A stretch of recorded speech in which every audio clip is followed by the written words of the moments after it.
बढ़ते आगे, राष्ट्रीय स्वयं सेवक संघ के प्रमुख मोहन भागवत ने हर दंपति को 3 बच्चे पैदा करने की बात कही है। उन्होंने जनसंख्या वृद्धि घटने के प्रति लोगों को सचेत किया है और ये भी कहा है कि भारत के कुल प्रजनन दर गिरते गिरते 2.1% के नीचे चली गई तो समाज बर्बाद हो जाएगा।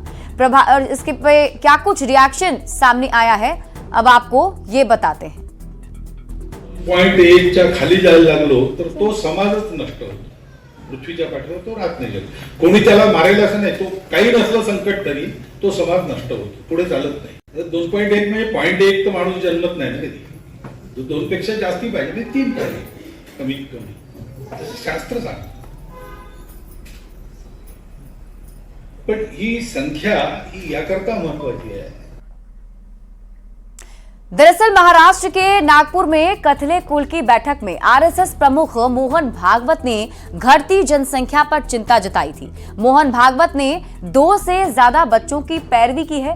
भागवत ने कहा कि कम से कम 3 बच्चे होने चाहिए। संघ प्रमुख ने यह भी कहा कि फर्टिलिटी रेट में गिरावट समाज के लिए ठीक नहीं है, बल्कि यह समाज के लिए एक बड़ा खतरा है। जनसंख्या में गिरावट चिंता का विषय है और आधुनिक जनसंख्या विज्ञान कहता है कि जब किसी समाज की जनसंख्या दर 2.1 से नीचे चली जाती है तो ऐसे में कोई परेशानी ना होने पर भी वो समाज धरती से लुप्त हो जाता है। इस तरह से कई भाषाएं और समाज नष्ट हो गए हैं। जनसंख्या वृद्धि दर में गिरावट समाज के लिए ठीक नहीं है। और मोहन भागवत का जो बयान सामने आया है वो क्यों अहम है, हम आपको ये भी बताते हैं। देखिए, भारत में जनसंख्या प्रजनन दर में लगातार गिरावट हो रही है। मोहन भागवत घटती प्रजनन दर को लेकर चिंता जता रहे हैं। आजादी के बाद 1950 में भारत में जनसंख्या वृद्धि दर 6.2 थी। अब भारत में जनसंख्या वृद्धि दर घटकर 2.2 पर पहुंच गई है। एक रिपोर्ट के मुताबिक 2050 तक भारत में जनसंख्या वृद्धि दर 1.3 ही रह जाएगी। यानी जनसंख्याविद मानते हैं कि 2030 के बाद भारत में युवा कम होते चले जाएंगे और इस सदी के अंत तक भारत की आबादी गिरकर 1 अरब 10 करोड़ ही रह जाएगी। तो आरएसएस को बदलती डेमोग्राफी की चिंता सता रही है। अब क्यों सता रही है, इसे भी आप जानिए। भारत में बदलती डेमोग्राफी को लेकर आरएसएस काफी चिंतित है। कई मौकों पर आरएसएस ने डेमोग्राफी को लेकर चिंता जाहिर की।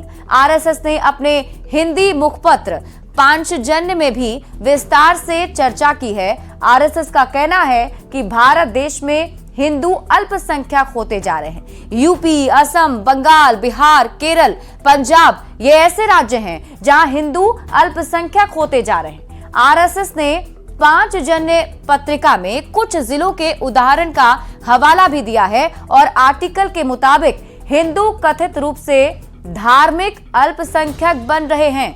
असम के 9 जिले हैं जहां डेमोग्राफी तेजी से बदल रही है, जहां हिंदू अल्पसंख्यक हैं। असम में 4 दशक में मुस्लिम आबादी 10% बढ़कर 34.22% हुई है, जबकि हिंदू आबादी 11% घटकर 61.46% ही रह गई है। पांचजन्य ने लिखा है कि पश्चिम बंगाल के 8 जिले में हिंदू आबादी 3% कम हो गई और आरएसएस के मुताबिक जम्मू में हिंदुओं की संख्या घटकर 28.44% रह गई है। इसे लेकर भी मोहन भागवत चिंता जाहिर कर चुके हैं। आरएसएस का यह दावा है कि बिहार, केरल, पंजाब और यूपी में डेमोग्राफी बदल रही है। देश पर आबादी के असंतुलन का खतरा मंडरा रहा है। बदलती डेमोग्राफी भारतीय लोकतंत्र के लिए खतरे का संकेत भी माना जा रहा है और ऐसे में मोहन भागवत इसी को लेकर काफी चिंतित नजर आ रहे हैं। अब मोहन भागवत के इस बयान पर देश भर में बहस तेज हो गई। बिहार में भी राजनीति गर्मा गई। एक पक्ष सर संघचालक के बयान का समर्थन कर रहा है तो दूसरा धड़ा जनसंख्या बढ़ोतरी को खतरा बता रहा है। मानक था जनसंख्या का 2.1, तो उसमें कहीं न कहीं ह्रास हुआ है। समाज का संतुलन बना रहना चाहिए, तुष्टीकरण नहीं होना चाहिए। ये सभी लोग चाहते हैं इस देश में कि तुष्टीकरण का काम नहीं हो। विपक्षी दलों को जिम्मेदार ठहराने वाले लोग आज ध्रुवीकरण की राजनीति और एजेंडे की राजनीति के तहत ऐसी भाषा इस्तेमाल कर रहे हैं। बढ़ते आगे, बिहार सरकार के श्रम संसाधन मंत्री संतोष सिंह ने आरएसएस प्रमुख मोहन भागवत के बयान का समर्थन किया है। संतोष सिंह ने कहा कि देश की जो स्थिति है उसमें जनसंख्या बढ़ाने की बात समाज के लिए बहुत जरूरी है। इससे हम सहमत हैं। अभी जो देश की स्थिति है, ये देश की आंतरिक सुरक्षा का मामला है। कोई जानबूझ के अपनी पॉपुलेशन बढ़ाने के लिए कोई बच्चा पैदा करता हो तो उसमें और सबको ये स्वतंत्रता है, सब अपना बच्चा पैदा करें। मोहन भागवत जी ने जो घटती आबादी है, जो कुछ 15-20 सालों में जो आबादी घटी है हिंदुओं को, उसके लिए उन्होंने कहा है और बिल्कुल सही कहा है, सबको 3 बच्चा पैदा करना चाहिए। राष्ट्रीय स्वयं सेवक संघ के सरसंघचालक मोहन भागवत के बयान को एनडीए नेताओं ने उनका निजी बयान बताया। बीजेपी ने सनातन धर्म के लोगों की संख्या कम होने की बात कही, जबकि जेडीयू ने आरएसएस को सांस्कृतिक संगठन बताकर बढ़ती जनसंख्या पर चिंता जाहिर की। एलजेपी-आरवी ने विपक्ष पर बेवजह आरोप लगाया। देश में जिस तरह से सनातनियों की संख्या में तुलनात्मक रूप से कमी आ रही है, यह घोर चिंता का विषय है। राष्ट्रीय स्वयं सेवक संघ के सरसंघचालक मनी मोहन भागवत जी का बयान इसी चिंता को दर्शाता है। हालांकि उनका यह व्यक्तिगत विचार है, लेकिन इतना तय है कि उन्होंने गहरा अध्ययन करके ही अपनी बातें रखी हैं। यह देखा जा रहा है कि देश में एक धर्म विशेष की आबादी लगातार बढ़ रही है और उसकी तुलना में हिंदुओं की आबादी कम होती जा रही है। ऐसे में कहना गलत नहीं होगा कि आने वाले समय में हिंदू ही अल्पसंख्यक हो जाएंगे। राष्ट्रीय स्वयंसेवक संघ एक सांस्कृतिक संगठन है और बिहार ने जो जनसंख्या नियंत्रण के लिए जो माननीय मुख्यमंत्री नीतीश कुमार जी बार बार कहते हैं कि कानून के माध्यम से नहीं बल्कि सामाजिक और आर्थिक विकास, इसमें स्वास्थ्य और शिक्षा को अगर बुनियाद माना जाए तो यह एक महत्वपूर्ण कारक हो सकता है। हम दो हमारे 3 कह रहे हैं, यह भी जनसंख्या नियंत्रण के लिए, लेकिन राजनीति करने वाले सही बात नहीं बता रहे। विपक्ष के लोग राजनीतिक रंग देना चाह रहे हैं, यह भी उतना ही जरूरी है। हम 2 हमारे 2। तो मोहन भागवत के बयान का जहां सत्ता पक्ष के कुछ नेता समर्थन कर रहे हैं तो कुछ इसे निजी विचार बताकर पल्ला झाड़ रहे हैं, वहीं विपक्ष के नेता ने तंज कसा है। आरएसएस प्रमुख आदरणीय मोहन भागवत जी कह रहे हैं बच्चे 3 ही अच्छे। कोई जनसंख्या नियंत्रण की बात बीजेपी के नेता कर रहे हैं, कोई जनसंख्या बढ़ाने की बात कर रहे हैं। इसकी शुरुआत बीजेपी से हो जाए। पहले बीजेपी आरएसएस आपस में फरिया ले कि जनसंख्या नियंत्रण करना है कि जनसंख्या बढ़ाना है। ये तो विरोधाभास है। पूरी दुनिया एक तरफ जब जनसंख्या कम करने की बात कर रही है, जनसंख्या कंट्रोल करने की बात करी, उस पर योजनाएं कर रहे हैं, उसके इतर मोहन भागवत जी जो संघ के मुखिया वो कहते हैं कि जनसंख्या बढ़ाओ, 3 बच्चे पैदा करो। अरे भाई, कम से कम पहले ये नसीहत तो आप अपने संघ में लागू कीजिए। कम से कम वो लोग हम 2 हमारे 2 के फॉर्मूले पे तो आए। ज्ञान देना, नसीहत देना बहुत बड़ी बात होती है। और अब बात करेंगे नीतीश कुमार की यात्रा की। मुख्यमंत्री नीतीश कुमार एक बार फिर से विधानसभा चुनाव से पहले यात्रा पर निकलने वाले हैं। 15 दिसंबर से सीएम की महिला संवाद यात्रा प्रस्तावित है और हर बार की तरह इस बार भी पश्चिमी चंपारण के वाल्मीकि नगर से सीएम की यात्रा शुरू होने वाली है, जिसको लेकर प्रशासनिक अधिकारियों ने जमीनी स्तर पर तैयारी शुरू कर दी है। डीएम ने अपनी टीम के साथ गांव का चयन करने को लेकर दौरा भी शुरू कर दिया। इस यात्रा के दौरान मुख्यमंत्री महत्वाकांक्षी योजनाओं की समीक्षा भी करेंगे, साथ ही कई योजनाओं का शिलान्यास और उद्घाटन भी होगा। का परिवहन का कार्यक्रम है। आप सभी जानते हैं कि यात्रा का प्रारंभ पश्चिम चंपारण से ही प्रारंभ होता है। 15 तारीख से संभावित कार्यक्रम प्रस्तावित है। उसको लेकर हम लोग स्थल निरीक्षण कर रहे हैं कि कहाँ पर समुचित व्यवस्था है।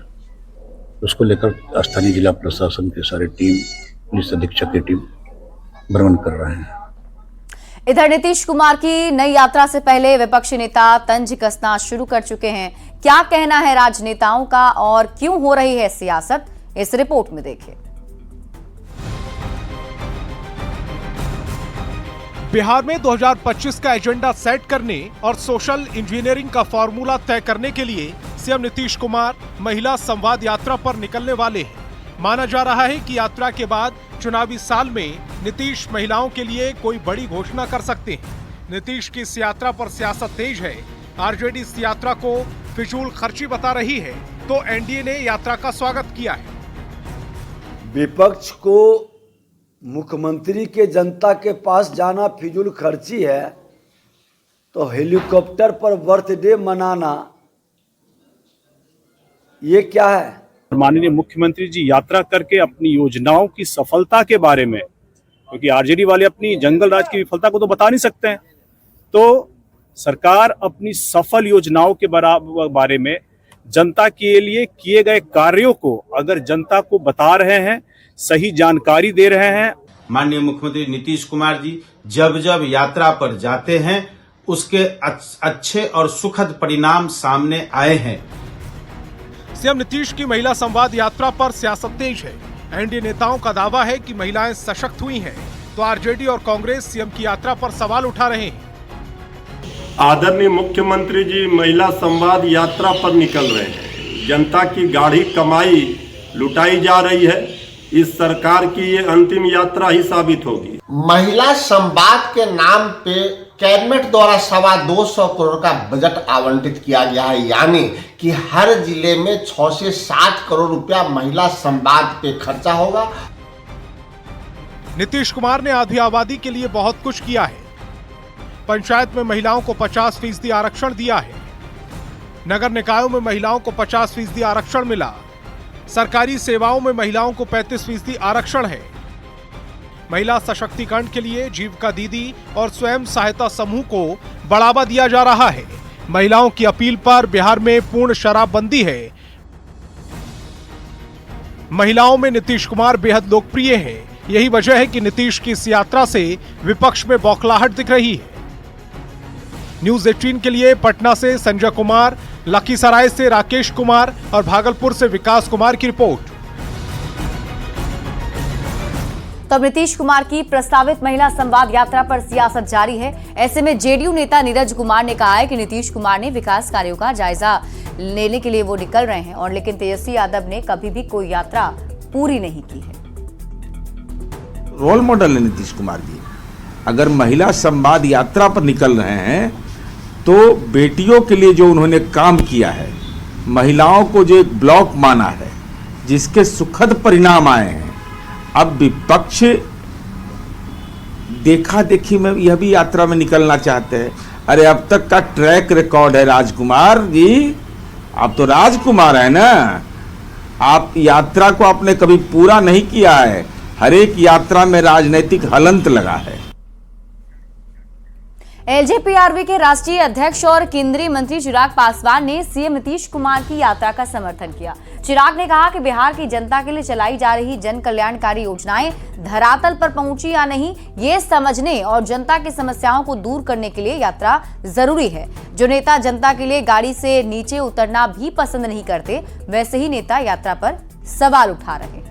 हमारे मुख्यमंत्री आदरणीय नीतीश कुमार जी जब अपनी जन कल्याण योजनाओं को लेकर जनता के बीच जाने का कार्य कर रहे हैं, आने वाले दिनों में न सिर्फ बिहार विधानसभा चुनाव की सोच के साथ, बल्कि एक मुख्यमंत्री होने के नाते हर जनप्रतिनिधि की ये जिम्मेदारी बनती है कि वो ज्यादा से ज्यादा समय जनता के बीच दे। पर ये लोग वो लोग हैं जो जब खुद सत्ता में होते हैं तो जनता से दूरी बना लेते हैं। ये वो लोग हैं जो अपनी गाड़ी के खिड़की दरवाजे तक खोलना जरूरी नहीं समझते जब ये लोग रास्ते से निकलते हैं।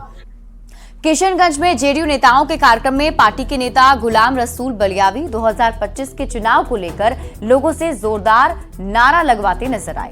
अंजुमन इस्लामिया के मंच से बलियावी ने 2025 फिर से नीतीश के नारे लगवाए। मंच पर मंत्री विजेंद्र यादव सहित पार्टी के कई दिग्गज नेता मौजूद रहे। इस दौरान मुस्लिम बहुल क्षेत्रों में नीतीश सरकार के काम गिनाए गए और विरोधियों पर निशाना साधा गया। आगे बढ़िए, जो भूल हुई आने वाले 2025 में ठोक करके तीर चलाएंगे। 2025 और जोर लगाओ, ताकत लगाओ। 2025